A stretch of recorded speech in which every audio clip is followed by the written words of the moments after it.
우주가 탄생한 지 아직 10억 년도 채 지나지 않았고 오늘날과 같은 은하도 제대로 형성되지 않았던 시절에 이미 태양의 수백만 배에 달하는 질량을 지닌 상상을 초월할 만큼 거대하고 눈부시게 빛나는 천체가 나타나 있었다는 사실을 알고 계신가요? 여러분 안녕하세요.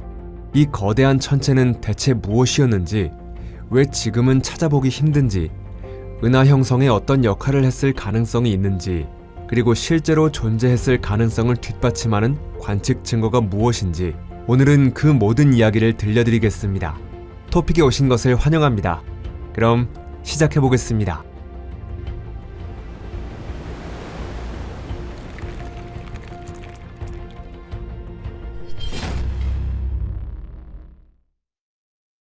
초대 질량 블랙홀의 수수께끼. 블랙홀에 관한 과학 해설 영상을 단 하나라도 본 적이 있다면 블랙홀이 어떻게 탄생하는지는 아마 잘 알고 계실 겁니다. 가장 질량이 큰 별의 중심 핵이 중력 붕괴를 일으키면서 블랙홀이 탄생하죠. 그 중심 핵은 극도로 강한 압축을 받게 되고 우리가 알고 있는 그 어떤 힘으로도 그 붕괴를 멈출 수 없는 상태에 이릅니다. 그 결과 엄청난 질량의 물질이 단 하나의 점에 압축된 특이점이 생겨나죠. 좀 더 엄밀하게 말하면 고전적인 일반 상대성 이론에 따르면 그곳은 공간과 시간, 물질처럼 우리가 익숙하게 받아들여온 개념들이 더 이상 전혀 통하지 않는 영역입니다. 특이점 주변에는 사건의 지평선이 형성되는데 이는 설령 빛의 속도로 움직이더라도 절대로 빠져나올 수 없는 공간의 경계죠. 상당히 단순하면서도 논리적인 모델이죠. 안타깝게도 우리는 아직 블랙홀이 형성되는 순간을 실시간으로 관측할 기회를 얻지 못했는데요. 초신성 폭발 자체도 드문 현상이며 특히 블랙홀 형성으로 이어지는 대질량별의 붕괴를 직접 포착하기는 더욱 어렵기 때문입니다. 하지만 실제로 관측된 블랙홀의 데이터는 이 가설을 토대로 한 수학적 계산 결과와 놀라울 정도로 잘 들어맞습니다. 따라서 이 이론이 적어도 완전히 틀린 것은 아니다라고는 충분히 확신을 가지고 말할 수 있죠. 다만 이 가설로 설명할 수 있는 것은 태양 질량의 약 3.5배에서 100배 정도에 해당하는 항성 질량 블랙홀의 형성 메커니즘 뿐이며 그에 못지않게 중요한 또 하나의 의문에는 전혀 답을 주지 못합니다. 은하 중심에 존재하는 초대 질량 블랙홀은 대체 어디에서 온 것일까요? 이론적으로는 그 질량이 태양의 수천억 배에 이를 가능성도 있습니다. 애초에 그렇게 무거운 별은 존재하지 않죠. 아니면 단지 아직 발견하지 못했을 뿐일까요? 붉은 점과 새로운 가설. 과학자들이 초대 질량 블랙홀의 형성을 설명하기 위해 제시한 가설 가운데 하나가 바로 이른바 쿼지스타, 다른 말로 블랙홀 스타라는 개념이었습니다. 이는 초기 우주 시절 중심부에 블랙홀을 품고 있으며 그 블랙홀에 의해 안쪽에서부터 서서히 먹혀 들어가는 매우 밝고 질량이 크며 수명이 짧은 비정상적인 천체가 존재했다는 가설입니다. 과학계에서는 이 이론이 흥미롭기는 하지만 의심스러운 것으로 여겨졌고 거대한 가스구름이 직접 붕괴한다는 시나리오를 비롯해 다른 유력한 가설들도 함께 논의되고 있었죠. 빅뱅으로부터 약 5억 년 뒤의 초기 우주가 어떤 모습이었는지를 떠올려보면 당시 상황을 비교적 쉽게 상상할 수 있습니다. 그 시절의 은하는 오늘날의 은하와 크게 달랐고 오히려 거대한 가스덩어리에 가까웠으며 중심부로 갈수록 물질의 밀도가 가장 높았습니다. 그런데 유명한 제임스 웹 우주망원경이 발사된 지 얼마 지나지 않아 과학자들은 쿼지스타의 존재를 가정하는 가설에 이전보다 훨씬 더 큰 관심을 기울일 수밖에 없게 되었습니다. 그 계기가 된 것은 리틀 레드닷, 작은 붉은 점이라고 이름 붙여진 현상, 더 정확히 말하면 그 정체를 설명하려는 시도였습니다.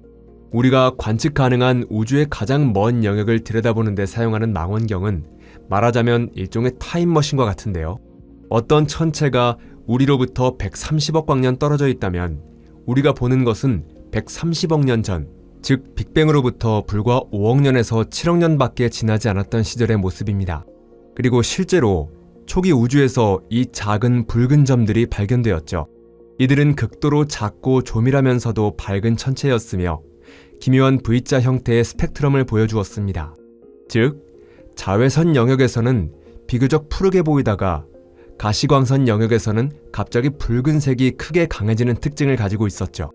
우주의 팽창으로 인해 이 빛의 파장은 제임스 웹 우주망원경의 관측 장비가 포착할 수 있는 적외선 영역까지 늘어난 상태로 우리에게 도달했습니다. 처음에는 빠르게 성장하는 블랙홀을 품고 있는 작은 활동 은하로 여겨졌죠. 하지만 곧 그것만으로는 충분히 설명되지 않는다는 사실이 드러났습니다. 블랙홀이 빠르게 성장하고 있다면 그것은 엄청난 양의 물질이 블랙홀로 흘러들어가고 있다는 뜻일 수밖에 없기 때문입니다. 이처럼 격렬한 강착이 일어나고 있다면 강착 원반의 물질과 그 주변을 둘러싼 고온의 코로나에서는 보통 X선을 포함한 강렬한 복사가 방출되어야 하죠. 그런데도 작은 붉은 점 대부분은 X선 방출이 부자연스러울 정도로 약했으며 일부 천체에서는 아예 검출되지 않기까지 했죠. 2025년부터 2026년에 걸쳐서는 쿼지스타가 어떤 스펙트럼을 보여야 하는지 계산한 뒤 그 결과를 작은 붉은 점의 관측 데이터와 비교하는 새로운 연구들도 등장했습니다.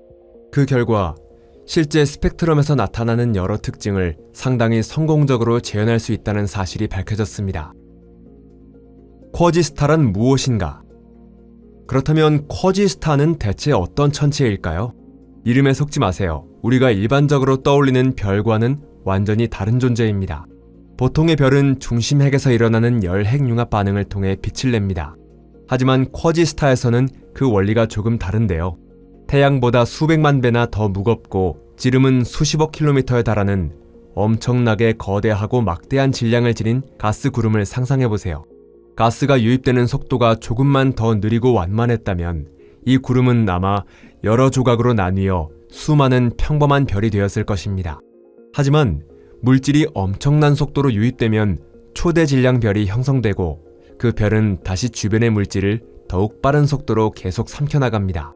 중심부에서는 열핵융합 반응이 시작되지만 그것만으로는 중심핵의 수축과 붕괴를 오랫동안 막을 수 없습니다. 결국 중심핵은 자신의 중력을 견디지 못하고 붕괴해 블랙홀이 됩니다. 이때 별 전체를 날려버리는 일반적인 초신성 폭발은 일어나지 않습니다. 붕괴 과정에서 방출되는 에너지만으로는 터무니없이 무거운 바깥층을 날려버리기에 턱없이 부족하기 때문이죠. 이는 깊은 바닷속에서 폭탄을 터뜨리는 것과 비슷합니다. 물이 에너지의 대부분을 흡수해버리기 때문에 심각한 파괴가 일어나지 않는 것이죠. 구조 전체의 중력에 붙잡혀 있는 바깥층은 그대로 우주 공간으로 흩어져 날아갈 수 없습니다. 그렇게 해서 매우 특이한 천체가 탄생하죠. 이미 말씀드렸듯이 그 중심에는 블랙홀이 자리하고 있습니다. 블랙홀 주변에는 강착 흐름이 형성되어 있고 그 전체를 주로 수소와 헬륨으로 이루어진 거대하고 뜨거운 바깥층이 둘러싸고 있죠. 블랙홀을 향해 끊임없이 낙하하는 물질은 엄청난 에너지를 방출합니다. 그리고 그 에너지는 강력한 복사압을 만들어내며 별 자체의 중력에 의한 수축에 맞서 거대한 바깥층을 안쪽에서 지탱합니다. 겉모습만 보면 분명 거대한 별 그 자체처럼 보이지만 보통의 별과 무엇이 다른지는 이제 여러분도 잘 아실 겁니다. 쿼지스타는 어디로 사라졌을까? 그렇다면 쿼지스타는 결국 어떤 운명을 맞았을까요? 그리고 오늘날의 우주에서도 이와 같은 천체가 다시 탄생할 가능성이 있을까요? 이 질문에 답하려면 우리가 익숙하게 알고 있는 은하와 평범한 별의 존재 여부뿐 아니라 초기 우주가 오늘날의 우주와 어떻게 달랐는지도 이해해야 합니다. 초기 우주는 거의 수소와 헬륨만으로 이루어져 있었죠. 무거운 원소가 존재하지 않았기 때문에 가스가 쉽게 식지 않았고 일부 가스 구름은 막대한 양의 뜨거운 물질을 축적할 수 있었습니다. 완전한 형태의 쿼지스타가 형성되려면 매년 태양 하나에 해당하는 질량의 가스가 유입되어야 했던 것으로 추정됩니다. 그런 조건 속에서 수백만 년에 걸쳐 그 거대한 쿼지스타가 만들어졌죠. 오늘날에는 무거운 원소를 풍부하게 포함한 물질이 훨씬 빠르게 식고 각각의 고밀도 덩어리로 갈라진 뒤 그곳에서 평범한 별들이 탄생합니다. 게다가 전체 양으로 보면 지금도 별이 된 물질보다 훨씬 많은 가스가 남아있지만 그 대부분은 희박한 이온화 가스의 형태로 은하 곳곳에 넓게 흩어져 있죠. 그렇기 때문에 가스가 한 곳에 집중되어 쿼지스타를 만들어낼 가능성은 극히 낮습니다. 그렇다면 결국 쿼지스타는 어떻게 된 것일까요?